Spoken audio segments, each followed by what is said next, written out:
सोनपुर के जंगल में एक लालची और कंजूस चिड़िया रहा करती थी। उसका नाम टूनी था। उसे खाने पीने का बहुत शौक था। एक दिन वो भोजन की तलाश में जा रही थी, तभी उसकी नजर कालू कौवे पर पड़ती है। वो पकोड़े बेच रहा था। टूनी चिड़िया तुरंत कालू कौवे के पास पहुंच जाती है। अरे ओ कालू भैया, क्या कर रहे हो?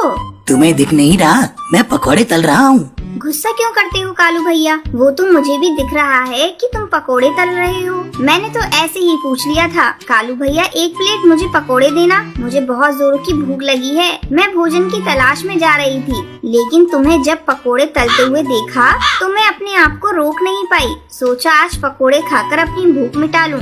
ठीक है, मैं अभी तुम्हें पकोड़े देता हूँ। फिर कालू कौवा टूनी चिड़िया को पकोड़े देता है। सारे पकोड़े खाने के बाद टूनी चिड़िया सोचने लगती है, कालू कौवे को देने के लिए मेरे पास तो पैसे ही नहीं है। मुझे कोई नाटक करना होगा जिससे मुझे कालू कौवे को पैसे देने नहीं पड़ेंगे। ऐसा सोचकर टूनी चिड़िया जोर जोर से चिल्लाने लगती है। हाय रे, मैं मर गई। मेरे पेट में बहुत दर्द हो रहा है। अरे कालू, तूने इस पकोड़े में क्या मिलाया है? मैं अभी तुम्हारी शिकायत पुलिस से करती हूँ। नहीं टूनी बहन, मैंने पकोड़े में कुछ नहीं मिलाया है। ये लो पैसे, जाकर किसी डॉक्टर से अपना इलाज करा लो। पैसे लेकर टूनी चिड़िया खुशी खुशी घर लौट आती है। घर आकर वो अपनी बहू टुनटुनी चिड़िया से कहती है, बहू, आज मैंने कालू कौवे को चूना लगा दिया। माँ जी, आप ये सब ठीक नहीं कर रही है। रोज किसी न किसी की दुकान पर जाकर फ्री में खाती है। ये अच्छी बात नहीं। अगर आपके साथ कोई ऐसा करेगा तो आपको कैसा लगेगा? अरे ओ ज्ञान की देवी, अब ये ज्ञान देना छोड़ और जाकर अपना काम कर। मेरा पेट तो भर चुका है, मैं तो चली आराम करने। टुनटुनी नेक चिड़िया थी। उसे अपनी सास की आदत बिल्कुल अच्छी नहीं लगती थी। वो अपनी सास को समझाने का बहुत प्रयास करती, लेकिन उसकी सास समझने को तैयार ही नहीं थी।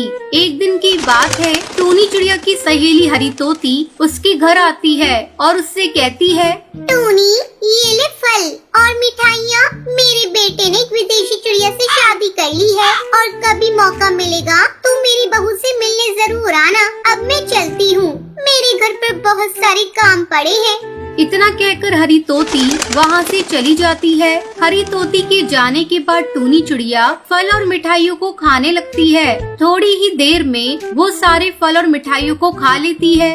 ये फल और मिठाइयाँ तो बहुत ही स्वादिष्ट थी। इस तरह 2 दिन गुजर जाते हैं। अचानक एक दिन आधी रात को टूनी चिड़िया जोर जोर से चिल्लाने लगती है, अरे बहू, मेरे पेट में बहुत जोरों से दर्द हो रहा है। किसी डॉक्टर के पास ले चल, नहीं तो मैं मर जाऊंगी। उसके रोने की आवाज सुनकर टुनटुनी चिड़िया उसके पास आती है और कहती है, अरे माँ जी, ये आपका घर है, आप यहाँ नाटक क्यों कर रही हैं? करमजली, मैं दर्द से मरी जा रही हूँ और तुझे ये सब नाटक लग रहा है। तभी टुनटुनी चिड़िया देखती है कि उसकी सास के पेट से एक बड़ा सा पेड़ निकल आया है। पेड़ देखकर दोनों सास बहू डर जाती हैं। टुनटुनी तुरंत अपनी सास को लेकर डॉक्टर बुलबुल के पास जाती है। डॉक्टर टूनी चिड़िया की हालत देखकर टुनटुनी को बताती है, लगता है इन्होंने भोजन के साथ किसी फल का बीज निगल लिया है। तुरंत इनका ऑपरेशन करना होगा। टुनटुनी चिड़िया, तुम जल्दी से ऑपरेशन के पैसे जमा कर दो, नहीं तो टाइम के साथ ये पेड़ और बड़ा हो जाएगा। ये सब सुनकर टुनटुनी चिड़िया हैरान हो जाती है और सोचती है, हाय राम, अब मैं कहाँ से लाऊं ऑपरेशन के लिए पैसे? पता नहीं माँ जी खाने के पीछे इतना लालच क्यों करती थी। डॉक्टर, कुछ भी करके मेरी सास को बचा लीजिए। मैं जल्द से जल्द पैसे जमा कर दूंगी। अब टुनटुनी चिड़िया अपनी सहेली सुंदरी कौवी के पास पैसे लेने जाती है और टूनी चिड़िया की तबीयत के बारे में बताती है। बहन, मेरी सास बहुत बीमार है। अगर टाइम से उनके पेट से पेड़ नहीं निकाला तो वो पेड़ और बड़ा हो जाएगा। टुनटुनी चिड़िया को इतना उदास देखकर सुंदरी कौवी उसे पैसे दे देती है। फिर टुनटुनी चिड़िया जल्दी से अस्पताल जाकर ऑपरेशन के लिए पैसे जमा कर देती है। तभी डॉक्टर बुलबुल टूनी चिड़िया को ऑपरेशन करती है और जड़ के साथ उस पेड़ को बाहर निकाल देती है। कुछ दिनों बाद टूनी चिड़िया स्वस्थ हो जाती है। और फिर खाने के लिए लालच करना छोड़ देती है और टुनटुनी चिड़िया से कहती है, बहू मुझे माफ कर दियो, मेरी वजह से तूने बहुत परेशानी उठाई। मैं दोबारा किसी को खाने के लिए परेशान नहीं करूँगी। तभी से टूनी चिड़िया खुशी खुशी अपने परिवार के साथ रहने लगती है। एक घने जंगल में बबली नाम की अमीर कबूतरी रहा करती थी। उसका एक बेटा था जिसका नाम बंटी था। बबली के घर एक काम वाली बाई थी, उसकी एक बेटी थी जिसका नाम टुनटुनी था। एक दिन टूनी अपनी बेटी टुनटुनी से कहती है, बेटी तुम यहीं घर पर खेलना, मैं बबली मैम साहब के घर काम करके आती हूँ। ठीक है माँ, तुम जाओ। जब टूनी बबली के घर पहुँचती है, टूनी ये लो पैसे और बाजार जाकर कुछ फ्रूट लेकर आओ। ठीक है मालकिन, मैं अभी लेकर आती हूँ। टूनी बाजार से फ्रूट खरीद कर लाती है। तब बबली कहती है, अरे टूनी तुमने फ्रूट यहाँ क्यों रख दिए? जाओ जाकर इन्हें टोकरी में रख दो। ठीक है मालकिन, अभी रख देती हूँ। थोड़ी देर बाद, मालकिन मैंने घर का सारा काम कर दिया है, क्या मैं अब घर जा सकती हूँ? मेरी बेटी घर पर भूखी है, मेरा इंतजार कर रही होगी। नहीं टूनी, तुझे अभी नहीं जाना। तू देख नहीं रही है मेरे बेटे को भी भूख लग रही है। चल पहले टोकरी से फल निकाल कर काट दे। ठीक है मालकिन, मैं अभी काट कर देती हूँ। टूनी फल काट कर बबली को देती है। टूनी अब तो घर जा सकती है। टूनी के घर पहुँचने पर, माँ मुझे जोरों की भूख लगी है, मुझे जल्दी से कुछ खाने को दो। बस बस बेटा, मैं अभी तुझे कुछ खाने को देती हूँ। टूनी खाना बनाने लगती है। बेटा तू बैठ, बस 2 मिनट लगेंगे। देख मैं तेरे लिए रोटी दाल बना रही हूँ। हाँ माँ, जल्दी से बनाओ, मुझसे भूख बर्दाश्त नहीं हो रही है। टूनी टुनटुनी को खाना लाकर देती है। अगले दिन जब टूनी अपनी मालकिन के घर जाती है, टूनी कल जो तू सेब लाई थी वो सारे सड़े हुए थे। मैं सेब के पैसे तेरी पगार से काट लूंगी। लेकिन मालकिन मैं तो सब अच्छे लाई थी। तो ये क्या है? तू इसे अपने घर ले जा और अपनी बेटी को खिला देना। मालकिन एक तो मेरी पगार कम है और ऊपर से आप काट रही हैं। मुझ गरीब के साथ ऐसी नाइंसाफी मत कीजिए। एक तो इतनी कम पगार में हम लोगों को बड़ी मुश्किल से 2 वक्त की रोटी मिलती है और ऊपर से आप पैसे काट लेंगी तो हम पूरे महीने कैसे खाएंगे? टूनी पैसे कमाने पड़ते हैं, पेड़ पर नहीं लगते हैं। इन्हें कमाने के लिए दिन भर मेहनत करनी पड़ती है। तभी बबली का बेटा बंटी वहाँ आता है। माँ आज मैं पिज्जा खाऊंगा, मेरे लिए पिज्जा ऑर्डर कर दो। ठीक है बेटा, मैं अभी ऑर्डर कर देती हूँ। मालकिन बच्चों को घर का बना खाना खिलाया करें, भारी खाना बच्चों की सेहत के लिए अच्छा नहीं होता है। देख टूनी, तू मेरे यहाँ काम करती है तो काम से मतलब रखा कर और मुझे ज्यादा सलाह देने की जरूरत नहीं है। मेरे पास इतने पैसे हैं कि मैं अपनी बेटे की हर इच्छा पूरी कर सकती हूँ। तुम गरीब लोग हमें देखकर जलते हो, इसलिए कहते हो ये अच्छा है ये बुरा है। मालकिन मेरे कहने का मतलब वो नहीं था, मैं भी एक माँ हूँ, जानती हूँ बच्चों के लिए खाना कौन सा अच्छा है। मैं तो बस आपको बता रही थी, आगे आपकी मर्जी। तभी डिलीवरी बॉय पिज्जा लेकर आ जाता है। मैम ये रहा आपका पार्सल। जैसे ही बंटी पिज्जा खाता है, उसे उल्टियाँ होने लगती हैं। अरे ये मेरे बेटे को क्या हो गया?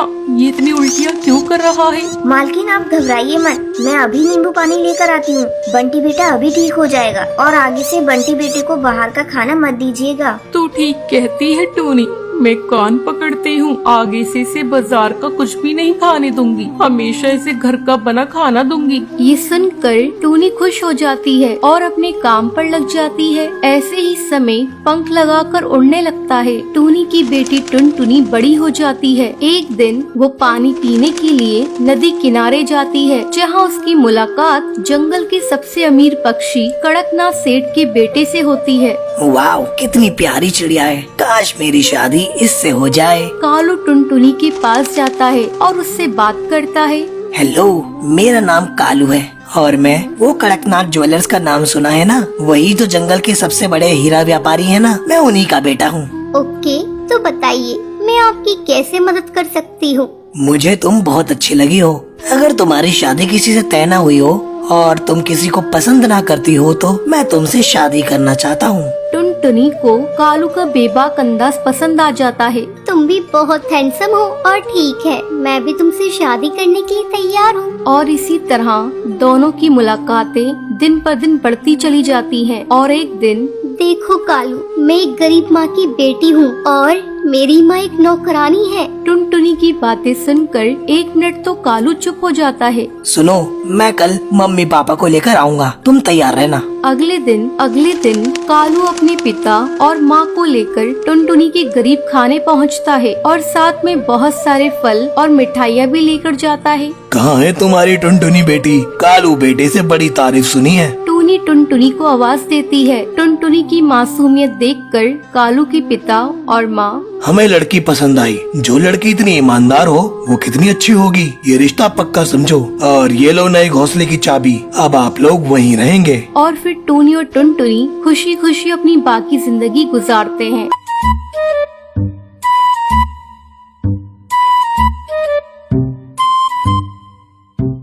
सुंदरवन जंगल में टुनटुनी चिड़िया अपने पति बंटी कबूतर के साथ खुशी खुशी दिन गुजार रही थी। टुनटुनी और बंटी कबूतर ने प्रेम विवाह किया था।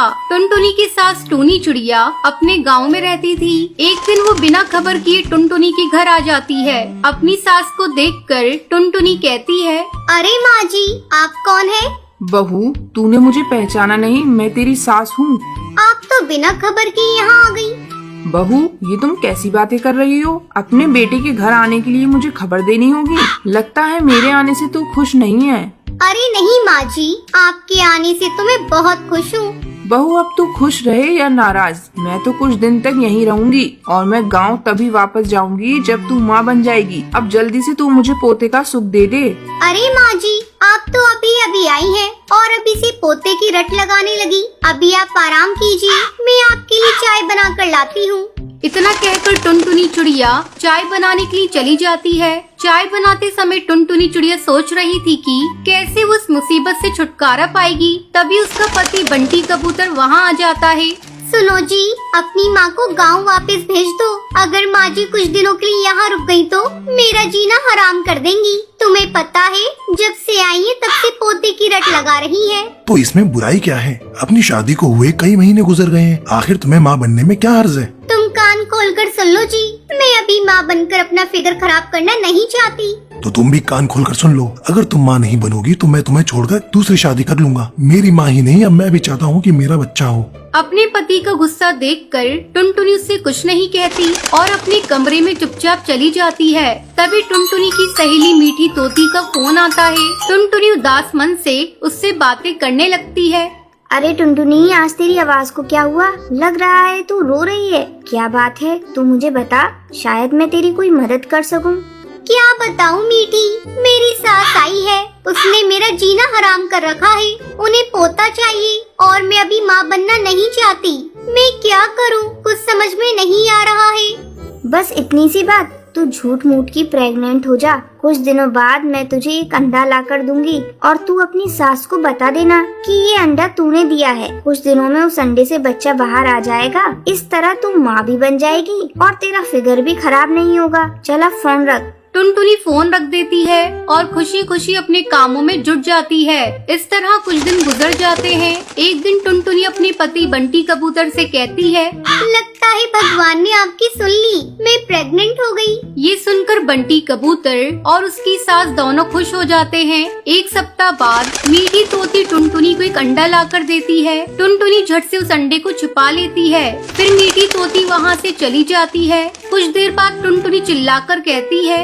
माँ जी, ये देखिए, मैंने कितना सुंदर अंडा दिया है। बस अब कुछ ही दिनों में इससे बच्चा बाहर आ जाएगा और आपको दादी कहकर पुकारेगा। टूनी चिड़िया उस अंडे को देखकर खुश हो जाती है। उसे क्या पता था कि टुनटुनी चिड़िया ने झूठ बोला है। कुछ दिनों बाद उस अंडे से एक कौवे का बच्चा बाहर आता है और टुनटुनी की पोल खुल जाती है। ये देखकर टूनी चिड़िया कहती है, अरे देख तो बंटी, तेरी पत्नी ने क्या कारनामा किया है। ये तो अपना फिगर बचाने के लिए एक कौवी का अंडा ले आई। राम राम राम राम, इसे भगवान का जरा भी डर नहीं है। फिर टुनटुनी अपनी सास और अपने पति से माफी मांगती है और उन्हें बताती है कि उसने झूठा प्रेग्नेंट होने का नाटक किया था। लेकिन बंटी कबूतर उसे माफ नहीं करता और उसे धक्के मारकर घर से बाहर निकाल देता है। टुनटुनी अपनी गलती पर पछता रही थी। वो कौवे के बच्चे को उसकी माँ के पास पहुँचा देती है। फिर अपना एक अलग घोंसला बनाकर उसमें रहने लगती है। इस तरह कई दिन गुजर जाते हैं। एक दिन टुनटुनी चिड़िया बंटी कबूतर को फोन करती है और रोते हुए उससे कहती है,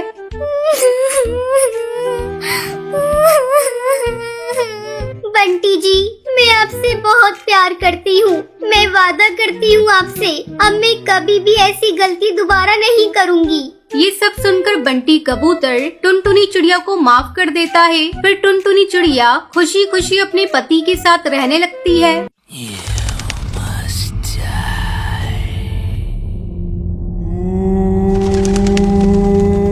सुंदरवन जंगल में एक पीपल का पेड़ था। उस पेड़ के नीचे एक बहुत ही पुराना झूला था। कोई भी इस झूले के पास नहीं जाता था। जंगल के परिंदों का यही मानना था उस झूले पे एक चुड़ैल रहती है जिसका नाम सुंदरी था। उसी पेड़ के पास एक और पेड़ था जिस पर टूनी और टुन्नू अपनी बेटी टुनटुनी के साथ रहते थे। एक दिन टूनी टुन्नू से कहती है, सुनिए जी, मैं सोच रही थी हम अपनी बेटी टुनटुनी की शादी कर देते हैं। आपको तो पता है ना जंगल में कितने हादसे हो गए हैं। वो सुंदरी चुड़ैल चिड़ियों को मार देती है, इसलिए मैं चाहती हूँ हमारी बेटी अपनी घर की हो जाए। टुन्नू टूनी से कहता है, टूनी, तुम बिना वजह परेशान हो रही हो, ऐसा कुछ भी नहीं है। लेकिन टूनी टुन्नू की सुनती नहीं है। वो टुनटुनी की शादी मोंटू कबूतर के साथ करवा देती है। टुनटुनी मोंटू के साथ खुश रहती है। एक दिन टुनटुनी अपनी माँ से मिलने के लिए घर जाती है। टूनी टुनटुनी से कहती है, बेटा, आज तुम और दामाद जी यहीं रुक जाओ, कल सुबह वापस चले जाना। काफी रात हो गई है, तुम जंगल का माहौल जानती तो हो ना। टुनटुनी टूनी से कहती है, जी माँ, मैं जानती हूँ। फिर मोंटू और टुनटुनी रात में सो रहे होते हैं। तभी अचानक से टुनटुनी की आँख खुल जाती है। उसे झूले के पास से सुंदरी चुड़ैल की आवाज सुनाई देती है। अरे ओ टुनटुनी, आजा मेरी बच्ची, मैं तुझे झूला झूलाऊंगी। आ मेरे पास आजा। टुनटुनी मोंटू को जगाने की कोशिश करती है। वो मोंटू से कहती है, मोंटू जल्दी उठो, सामने झूले पर कोई है, वो मुझे बुला रही है। मोंटू टुनटुनी से कहता है। टुनटुनी, सो जाओ, काफी रात हो गई है और मुझे भी सोने दो। वही सुंदरी झूला झूलते हुए हंस रही होती है। जैसे ही टुनटुनी से खिड़की में से देखती है वो गायब हो जाती है। फिर टुनटुनी से देखने के लिए पीपल के पेड़ के नीचे लगे हुए झूले के पास जाती है, मगर उसे कोई नजर नहीं आता है। यहाँ तो कोई नहीं है, लगता है मेरा वहम होगा। चलो, आई हूँ तो आज झूले पर झूल कर देख लूँ। माँ ने कभी इस झूले पर बैठने नहीं दिया। बचपन से मैं इस झूले पर झूलना चाहती थी। टुनटुनी उस झूले पर बैठकर गाना गाने लगती है। ये रातें, ये मौसम, नदी का किनारा, ये चंचल हवा। ये रातें, ये मौसम, नदी का किनारा, ये चंचल हवा। कहा दो दिलों ने कि मिलकर कभी ना होंगे जुदा। अरे वाह, मजा आ गया। चलो अब मैं चलती हूँ, मोंटू मेरा इंतजार कर रहा होगा। तभी चुड़ैल सुंदरी वहाँ पर आ जाती है और टुनटुनी को झूले से उतरने नहीं देती है। नहीं टुनटुनी, अब तू इस झूले से कभी नहीं उतर पाएगी। हा हा हा हा। मैं तुझे मार दूंगी। तू भी मेरे साथ इसी पेड़ पर झूलती रहेगी चुड़ैल बनकर। टुनटुनी ये सुनकर डर जाती है और चिल्लाती है, मोंटू, माँ, बचाओ मुझे उल्टे पैर वाली चुड़ैल से। टुनटुनी की आवाज सुनकर मोंटू कबूतर टूनी और टुन्नू जाग जाते हैं और वो टुनटुनी के पास भागते हुए जाते हैं और मोंटू कबूतर सुंदरी चुड़ैल से कहता है, ए चुड़ैल, छोड़ मेरी बीवी को, वरना मैं तुझे मार दूंगा, समझी? अपनी शक्ल कभी दोबारा आईने में देख नहीं पाएगी। सुंदरी मोंटू से कहती है, अच्छा, तू मुझे मारेगा? हा हा हा। चल मार के दिखा, देखूं कितना दम है तेरे में। टुनटुनी चिल्ला रही होती है, मोंटू, माँ, बचाओ मुझे, ये मुझे मार देगी। जैसे ही चुड़ैल सुंदरी टुनटुनी को मारने वाली होती है तभी मोंटू झूले की रस्सी को काट देता है, जिससे टुनटुनी झूले से नीचे गिर जाती है। टूनी टुनटुनी को पकड़ लेती है। तभी मोंटू झूले में आग लगा देता है। उसे झूले के साथ सुंदरी चुड़ैल भी जलने लगती है। मैं तुम दोनों को छोड़ूंगी नहीं, मैं बदला लेने के लिए वापस जरूर आऊंगी। ये कहकर वो जलकर राख हो जाती है। तो ये थी आज की कहानी कि आपको पता है सुंदरी चुड़ैल कहाँ पर रहती थी। अगर आपको पता है तो आप हमें कमेंट करके जरूर बताएं। अगर आपको ये वीडियो पसंद आई हो तो इसे लाइक और ऐसी कहानियाँ देखने के लिए मेरे चैनल को सब्सक्राइब करना ना भूलें।